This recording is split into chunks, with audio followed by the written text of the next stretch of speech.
Viewers, what is up? I'm Zach, or Liquid, bringing you another Black Ops 3 Nuclear, and today I'm running solo. This was actually a very first game on, and I was impressed. So actually, this was the night that Battlefront released, so that's why it's actually kind of an old gameplay. It's actually, yeah, really old. I think it was from the 17th, and today is the 30th.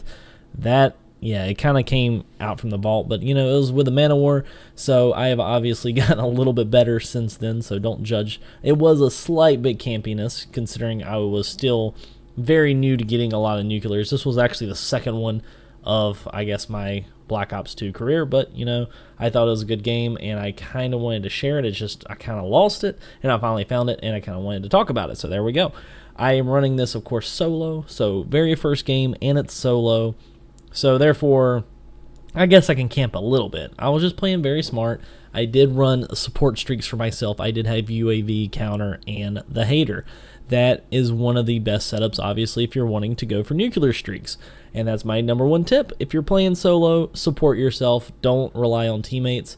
I even sometimes rely too much on teammates that I actually know. So if I have subscribers or viewers or people that I just play with on a regular, I sometimes actually tend to trust them too much.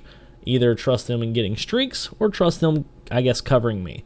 And that's the number one thing that I die to, is thinking someone's going to cover me, and I'm looking there, and I'm like, oh, okay, they got that side. Nah, they totally don't have that side, and I totally get shot in the ass. It happens all the time, and I'm sure it happens to you a lot as well, especially whenever these maps have the running walls, and you can run around people really, really quick, and flanking is just unbelievably crazy. And if you don't have dead silence, well, people sound whore you, or you're sound whoring them, and you, I guess, do not hear the guy that has dead silence on, or you have a radar up and you're not paying attention because of ghost. There's just so many things that you can die in this game, and, you know, having teammates that miss a guy walk by them is not necessarily the greatest thing either. So it happens a lot. I've had it happen many times. I actually died off 4 nuclears tonight, and that was like a 23, 24 plus. I know 2 of them were 26s, 27, something like that. It just happens too often. So I guess how to actually increase your chances is to not play with a team. I'm not saying to go camp around the corners of the map. However, if you do hang around the edges of the map, you're more than likely not to die. So you'll notice that I'm not really, I guess, off in a distance, but I try to stay away from teammates. I do peek down middle of the map once in a while, but I'm not always in the map, I guess. Like, I don't run just YOLO-DOLO down the middle of the map all day long. It does, you know, I guess, increase your chances of dying. I mean, how many times have you been running down the middle and you get shot? It makes a difference. The next thing you gotta realize is, okay, well, depending on how I'm playing, I gotta pick a proper specialist. I sometimes use Vision Pulse, but the Vision Pulse does give your position away.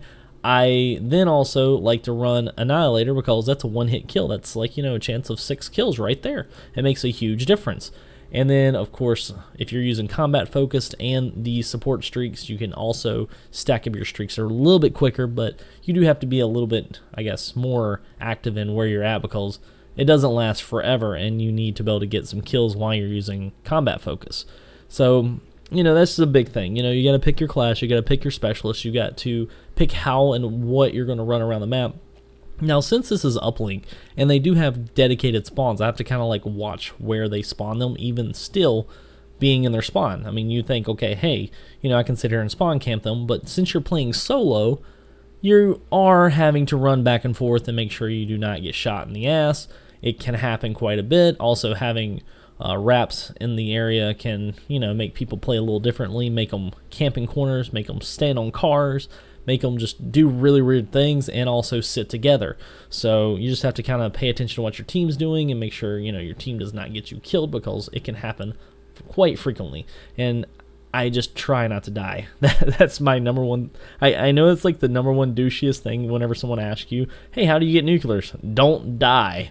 And that has so many like different meanings. It's not literally meaning, you know, don't suck. It means, you know, watch your ass, watch your mini-map, try not to get snuck up on, make sure, you know, your teammates are not going to screw you over and standing beside you and, you know, jumping everywhere. If you have blast suppression on, then it's probably not a good idea to stand beside someone that's pinging everywhere on the map because they have no blast suppression. Same thing with if you have ghost on. it's probably not the greatest idea to stand beside someone that doesn't have Ghost on. Just don't trust your teammates. Watch your ass, watch your mini-map. And that's another thing that I think a lot of people miss out on is the awareness of their map. And this goes to nuclears or regular streaks or just in general playing the game, even competitively. I think a lot of people do not watch their mini-maps and do not understand the surroundings and where people can spawn. And that's another thing that's really hard to understand is, okay, so if I'm standing here, my teammates are standing there, where is the enemy team going to be? And I think the biggest one is whenever you're playing Uplink or Safeguard, it's easier to predict the spawns. But it's really, really hard whenever you start getting into game modes like Domination, whenever, one person pushes in one window and the next thing you know, they're all behind you. And sometimes you also get split spawns where they're spawning in front of you, but they're still spawning behind you. It's really, really weird, and that's why I actually have not been playing as much Domination. Domination's really fun for solo, just because I kind of use the rule of the first person in the spawn is the last to die. So, or actually it's more like if you're last in spawn, you're the first to die. Either way, it kind of goes hand in hand. So at least I got the nuclear, I'm starting to do the dance. Yep, that's from stream. I don't know. My second one, of course, I'm a little excited. Anyways, by the way, I really have no clue why my webcam's been fucking up, so apologies for the spastic scattering of the webcam. No clue why. It's been doing it, and I need to figure it out why. I got me a new Elgato, so I can actually have good, clean gameplay now. You won't have to see me dancing in the corner of the screen and wondering what the hell I'm talking about, considering it's not, Anyways, sorry, I'm getting a little off topic, but I guess you get where I'm going with, hey, I got some cool stuff, and hopefully, my videos are slowly getting better, back like the old days. I really miss doing videos, and it's just cool because I feel chill, and I'm just sitting here talking and, doing my own little thing. So, just, I guess, get used to whatever it is that you're trying to do. Domination, I would not recommend getting your first nuclear. Obviously, if you're playing solo, Uplink is not always the easiest. It can be. I guess I'm cheating a tiny bit. I do have a Net Duma, and if you have not heard of a Net Duma, you can either check them out. I'm not sponsored by them, so I don't think I'm just trying to plug them.